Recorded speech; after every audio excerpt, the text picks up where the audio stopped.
Magandang araw po muli mga kabayan. Maraming salamat sa pagdumay sa ating video. Kung kayo po ay mahilig sa issue ng politika at kasalukuyang issue ng ating bansa, please don't forget to like and subscribe kung kayo ay bago pa lamang po sa ating channel. So, nito naman po tayo at ating pag-uusapan sa araw na ito, itong ang paglabas ng survey ng Tanghere kung saan ay uh, pumapangalawa na nga lang po itong si VP Sara sa pagiging presidential survey ngayong 2028. So, napakalayo pa po ng usaping eleksyon dito sa ating bansa, pero napakainit na at talaga namang pinag-uusapan na ito ng mga tao kung sino ba ang susunod na maging presidente ng ating bansa. Well, bago po tayo magbigay ng comment o reaction sa issue na yan, ay magkakaroon muna tayo ng recap sa previous na mga survey dito sa pagiging presidente. Kasi even before na hindi pa po naging hindi pa naging 1 year itong si VP Sara ay or hindi pa naging 1 year itong current administration ay nagkaroon na po ng survey itong mga known o kilalang mga survey institution. At nung unang mga survey, kung atin pong matatandaan, ay nangunguna nga po itong si VP Sara at napakalaki po ng kanyang lamang sa mga ibang presidential, especially nga dito ngayon sa frontrunner ng Tanghere na si Rafi Tulfo. So anyway, meron talagang mga panahon na nagbabago nga itong magkakaroon ng shift o changes ang politika, ang shape ng politika sa ating bansa. So, may kasabihan nga, di ba, na weather lang. So, hindi talaga forever na kung kayo ay nasa kapangyarihan ngayon, ay forever na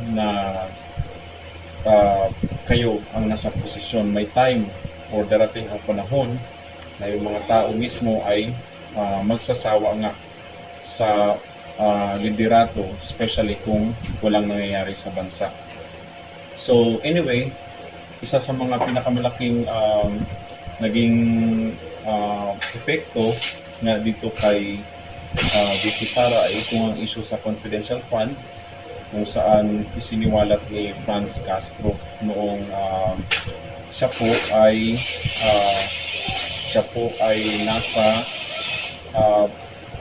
nung nasa hearing po ay binanatan nga nitong Franz Castro itong si VP Sara hinggil dito sa issue ng confidential fund. At nung hindi masagot ni VP Sara itong issue ng confidential fund, doon na nagsimulang bumaba ang rating ng ating Vice President sa mga survey tungkol nga dito sa presidential sa 2028. At anyway, ito nga po ang naging resulta ng survey ng Tanghere na kanilang ginawa. Si VP Sara ay nakuha ng 38%. So, from 40 something I think last year, bumaba siya ng 38%. At ito nga si Rafi Tulfo ay nakakuha ng 42%. Pero base doon sa Okta, ay isa lang ang naging lamang na percentage nitong si Rafi Tulfo, pero siya pa rin po ang number 1. Okay guys? And so ang masasabi po natin dito ay yun nga, may pagbabago talaga ang shape ng politics dito sa Pilipinas. At habang tumatagal yung panahon is yung mga politiko kasi is nahuhubaran sa kanilang image dito sa publiko, especially if may mga issues sila na binabato sa kanila kung saan ay hindi nila masagot or ikaw ay nagiging front runner, ikaw ay nangunguna sa mga survey at kung gusto kang pabagsakin ay posible or napaka check na ikaw ay gawan ng mga issue katulad ng nangyayari kay VP Sara.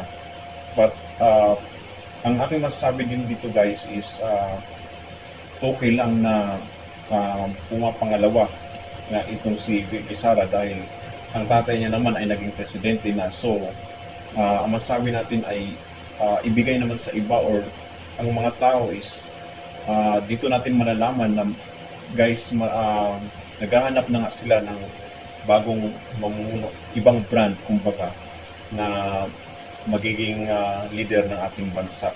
Alright? And pero kung ganun po ang mangyayari guys, kung si Rafi Tulfo nga ang maging number one at siya ang maging presidente, I mean kung tatakbo siya sa 2028, ang problema dito guys is wala nga siyang makinarya. So whereas dito kay VP Sara marami siyang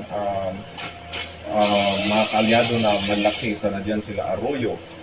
Okay, isa yun sa mga malaking political image dito sa Northern Luzon.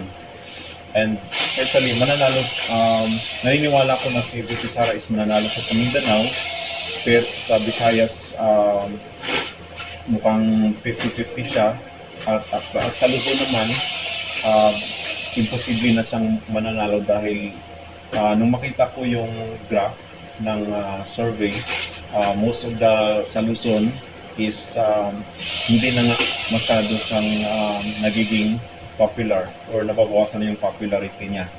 So anyway, nung time din po ng Vice President Leni Robredo, yun din naman po ang ginawa nila, di ba? Nung gusto nilang pabagsakin ang isang kandidato na alam nila ay maging tinik o maging threat, is pabatukan ng issue, which is yun ang nangyayari nga dito ngayon kay VP Sara. Okay?